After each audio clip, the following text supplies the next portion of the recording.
Picture yourself stepping through the creaking wooden doors of a medieval inn. The air is thick with the smoke of the hearth, the chatter of weary travelers, and the savory aroma of something bubbling in a heavy iron pot. There's no neon sign outside, no glossy menu, no drive-through window, just long wooden tables, rough mugs of ale, and bowls of steaming food that could feed a family for the price of a few coins. We tend to imagine the Middle Ages as a time of endless feasts for kings and endless hunger for peasants. But the truth is far more fascinating. Medieval people knew how to make their food stretch. They knew how to turn the humblest cabbage or grain into a meal that warmed the body and sustained the soul. And the surprising part? Many of these cheap medieval lunches would still be delicious and affordable today. This isn't the story of banquets dripping with roasted peacocks or tables groaning under golden platters. No, this is the story of the everyday lunches that carried farmers into the fields, gave craftsmen strength to work their trades, and even satisfied nobles when the kitchens ran lean. And once you hear these meals, you might wonder, have we lost something in the convenience of modern food? Because while today's lunches often come wrapped in plastic or slid across a counter, medieval meals carried a kind of authenticity, a bond between land, labor, and table that feels almost revolutionary to rediscover. Before we sit down at this medieval table together, do me a favor, hit that subscribe button and ring the bell so you don't miss our future dives into history's kitchens. And after hearing about these 25 lunches, I want you to jump into the comments and tell me, if you had to eat like a medieval villager for a week, which of these lunches would you choose? Would you keep it simple with bread and cheese, or would you dare try a salty herring pie? Lunch in the Middle Ages.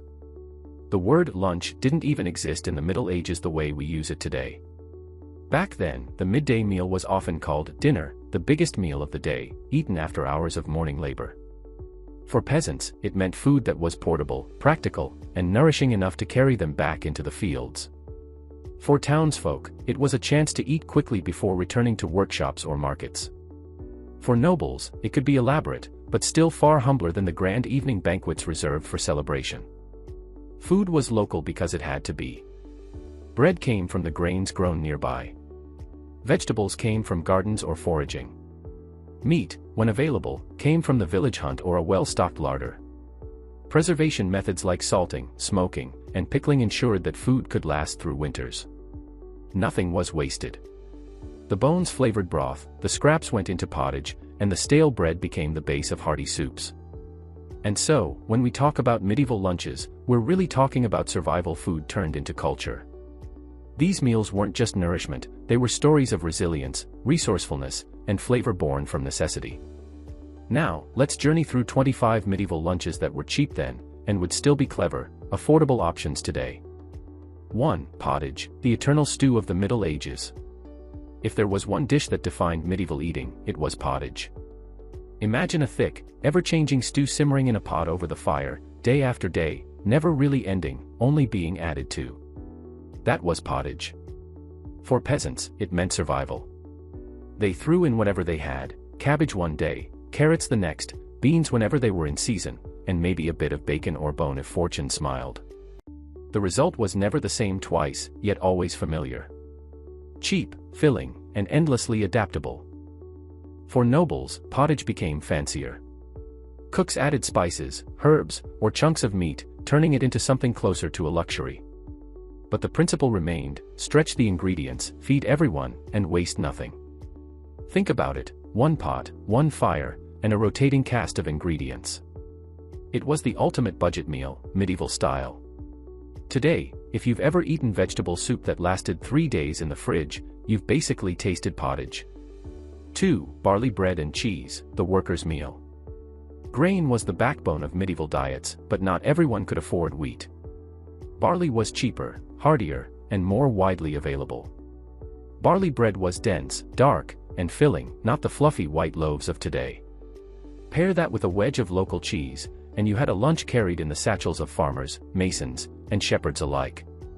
Cheese was portable, provided protein, and kept longer than milk. Barley bread provided the carbohydrates needed to keep laborers on their feet.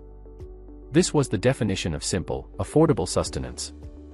And if you picture a farmer breaking bread in the fields, passing cheese to his children, you're picturing one of the most iconic lunches of the medieval world. 3. Leek and onion stew, flavor from the fields. Leeks and onions were everywhere in medieval Europe, growing easily and cheaply. They became staples not just because of cost, but because they added flavor to otherwise plain meals. A pot of leeks, onions, herbs like sage or parsley, and a bit of broth could become a savory, warming lunch that cost almost nothing. Add a chunk of bread, and you had a complete meal. It wasn't glamorous, but it was effective. And interestingly, this dish still exists in variations today. Think of Welsh leek soup or French onion soup. Cheap, hearty, and timeless. 4. Salted herring with black bread, the seaside lunch. Fish was the lifeline of medieval diets, especially during the church's fasting days when meat was forbidden. Salted herring became a cheap, reliable staple across Europe. Served with black rye bread, it made a lunch that was salty, chewy, and sustaining. For workers in coastal towns, this wasn't just food, it was a way of life.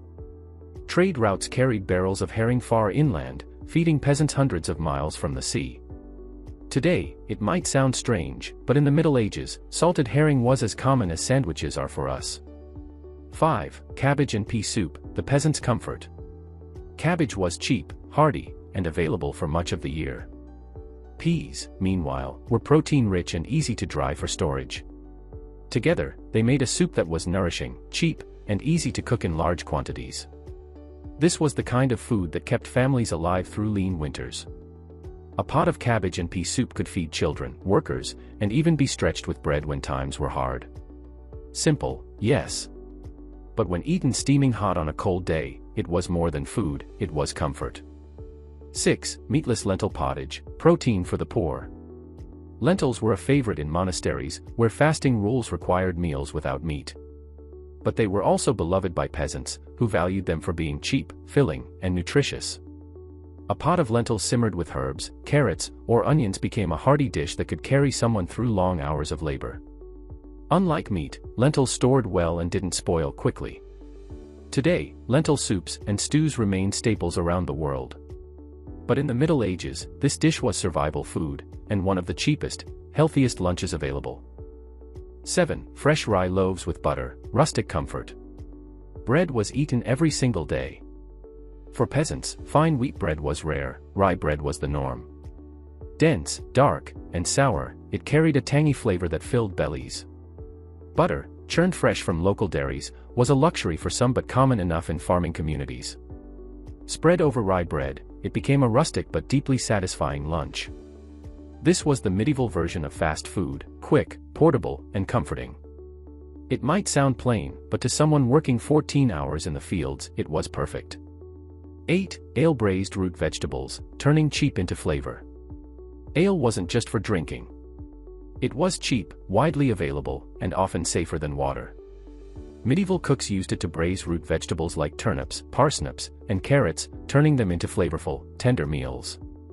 This dish was proof that you didn't need meat to make something delicious. The ale gave bitterness and depth, while the vegetables filled the stomach. Add bread to soak up the juices, and you had a complete lunch that cost next to nothing. It was humble food, but the kind of humble food that made life bearable. 9. Herring pies, medieval fast food. Yes, pies were common in medieval kitchens, not the sweet dessert pies we think of, but savory ones stuffed with meat or fish. Herring pies were especially cheap and practical. Salted herring was chopped with onions or herbs, wrapped in pastry, and baked into portable pies that could be eaten later. Workers carried them into fields, soldiers took them on campaigns, and travelers bought them at taverns. It was the medieval version of a lunch you could grab on the go. 10. Egg and herb tarts, cheap protein with style. Eggs were cheap and plentiful, making them one of the most versatile medieval ingredients. When baked with herbs into tarts or quiches, they became an affordable, protein-rich lunch. For peasants, it was a way to elevate simple ingredients into something special. For nobles, the same dish might be spiced with saffron or pepper. But across the board, it was a favorite. Even today, if you've ever eaten a quiche or frittata, you've tasted a piece of this medieval classic. 11. Chickpea and garlic mash, a forgotten protein powerhouse. Chickpeas, known across medieval Europe through trade with the Mediterranean, were cheap, filling, and versatile. Mashed with garlic, herbs, and olive oil where available, they created a paste-like dish that peasants spread over bread or ate with vegetables. For laborers, this mash was fuel, dense, sustaining, and easy to prepare in bulk. For monks, it was a vegetarian dish that fit fasting rules. Today, you'd recognize it immediately. It's an ancestor of hummus, the Middle Eastern staple. Cheap, healthy, and delicious, chickpeas proved that medieval diets weren't bland, but inventive. 12. Smoked fish and ale soup, a traveler's sustenance. When travelers or sailors needed a quick, cheap meal, smoked fish was a blessing.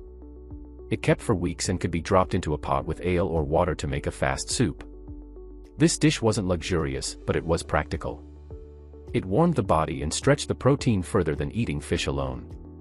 Inns along trade routes often served this as a standard meal for merchants and sailors alike. It shows us how food was tied to survival, simple ingredients combined to create meals that could carry weary travelers through another day. 13. Apple and pear turnovers, sweet but frugal. Fruit was seasonal, but when apples and pears were plentiful, they were wrapped in dough and baked into turnovers. Unlike modern desserts dripping with sugar, these medieval versions were often savory sweet, with herbs or a hint of honey.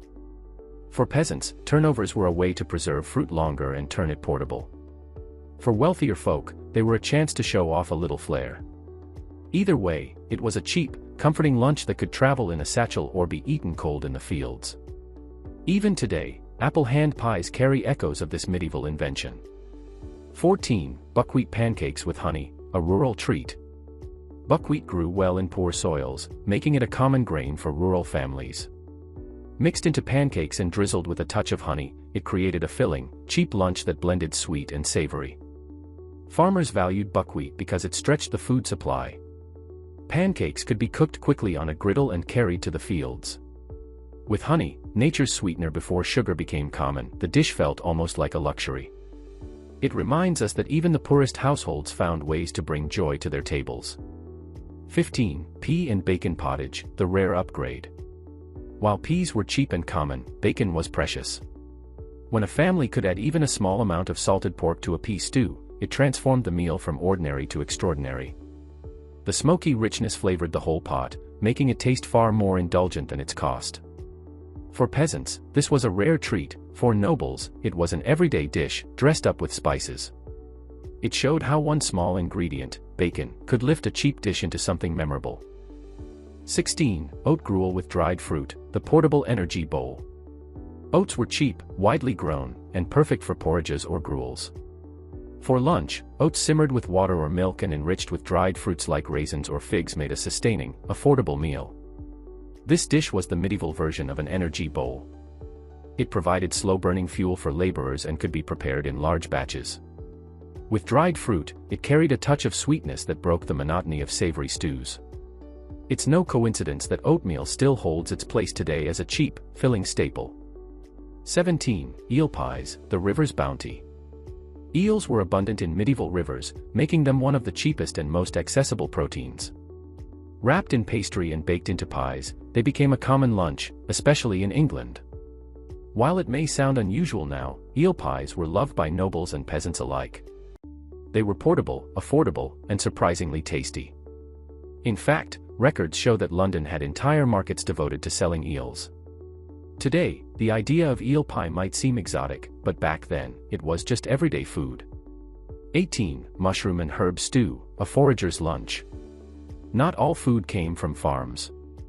Foraging was a vital skill, and mushrooms were gathered from forests when in season. Combined with herbs, onions, and a bit of broth, they made a simple but flavorful stew. For poor families, this was a way to stretch meals without spending coin. For those who knew the land well, it was an endless source of variety. The dish proves that knowledge of nature was as valuable as money in the marketplace. It was frugality and flavor in one bowl. 19. Rabbit stew with turnips, cheap meat for the clever. While larger meats like beef or venison were expensive and often restricted, rabbits were common and easy to catch. A rabbit simmered with turnips created a cheap, nourishing stew that rural families depended on. This was survival hunting, feeding families with what the land provided. And it was economical. One rabbit could flavor an entire pot, stretching to feed several people. It may not have been glamorous, but for peasants, rabbit stew meant full bellies and strength for work.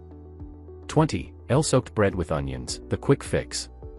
Not every lunch was cooked. Sometimes, it was as simple as stale bread softened in ale and eaten with raw onions. It was cheap, quick, and filling, perfect for workers who couldn't spare time for a hot meal. This was peasant fast food, no cooking, just practical nourishment. It shows the other side of medieval eating. Not every meal was hearty and rich. Some were just survival fuel, plain and unadorned. But in its simplicity, it carried the essence of medieval thrift.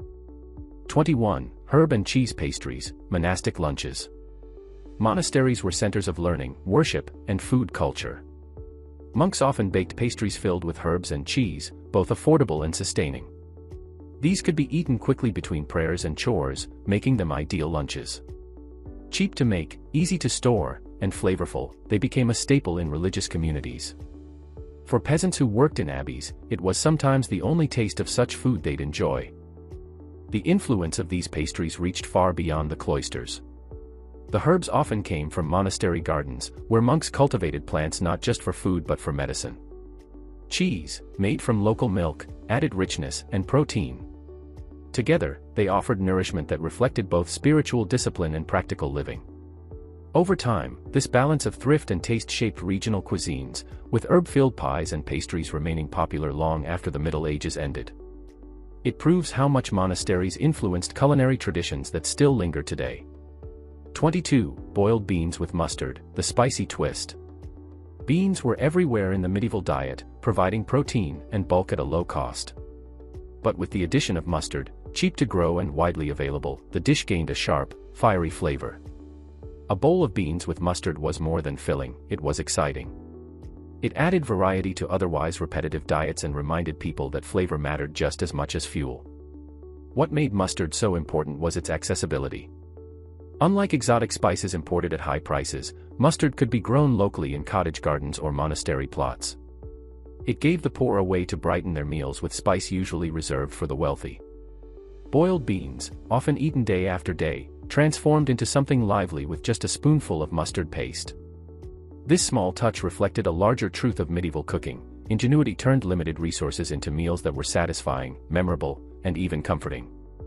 It's a dish that still feels modern, proving that cheap food doesn't have to be bland. 23. Roast chestnuts, the street food of the Middle Ages. When autumn came, roasted chestnuts appeared everywhere.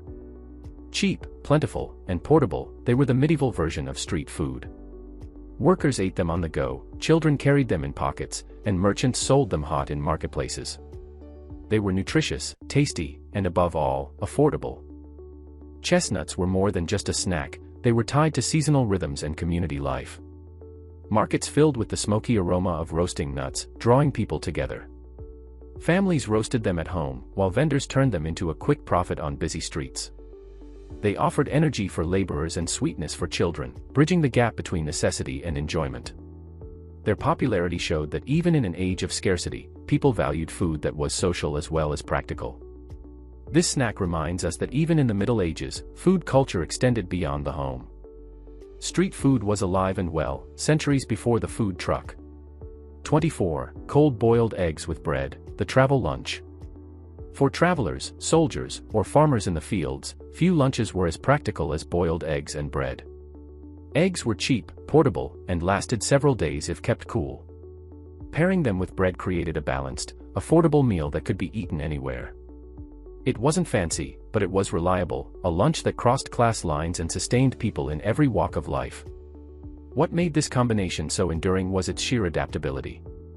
A soldier on campaign might tuck a couple of eggs into a pouch for a march. A farmer could eat them quickly between hours in the field. Even nobles on a hunting trip would carry boiled eggs as part of their travel provisions. This simplicity gave eggs a special cultural weight. They symbolized nourishment that was always within reach, no matter one's station. It's proof that the simplest meals often endure the longest, because they answer a universal need for food that is fast, portable, and dependable. 25. Honey cakes, sweetness for the soul. Finally, we end with a dish that combined thrift with joy, honey cakes. Made from cheap flour, water, and sweetened with honey, they were affordable treats that brightened otherwise monotonous diets. For peasants, honey cakes might appear only on special days. For monks or nobles, they were more common, sometimes spiced with cinnamon or ginger. But across society, they carried the same meaning: sweetness in hard times. Beyond their taste, honey cakes carried a symbolic value. Honey was seen as a divine gift, often connected to healing and purity in medieval thought. A simple cake flavored with honey was more than dessert, it was comfort, celebration, and even medicine. Children eagerly awaited them at fairs or festivals, while adults treasured them as rare indulgences during lean seasons. In many ways, honey cakes were the medieval equivalent of soul food, a reminder that even when life was harsh, people sought out small joys to keep hope alive. They remind us that medieval lunches weren't only about survival, they were about finding joy in the midst of hardship. What we can learn from the medieval table. So there you have it, 25 medieval lunches that were cheap, practical, and surprisingly enduring. What strikes me most is not just the thrift of these meals, but their creativity. These weren't empty calories, they were meals that carried culture, community, and care. In the Middle Ages, lunch wasn't just food on a plate. It was bread broken between families, stews shared by neighbors, and recipes passed down for survival. And maybe, just maybe, there's something we can learn from that. In our world of takeout and microwaves, perhaps we've lost the connection between food, land, and life that the medieval table knew so well. The story of these meals isn't just history, it's a reminder of resilience, of how humans have always found ways to feed both body and spirit, even with little. If you enjoyed this journey through the medieval kitchen, make sure you subscribe for more deep dives into the food and history that shaped our world. And now I want to hear from you, which of these medieval lunches would you actually try today? Would you go for the comfort of barley bread and cheese, the intrigue of eel pies, or the sweetness of honey cakes? Drop your answer in the comments, I'll be reading them. And remember, history isn't just something we study, it's something we can still taste.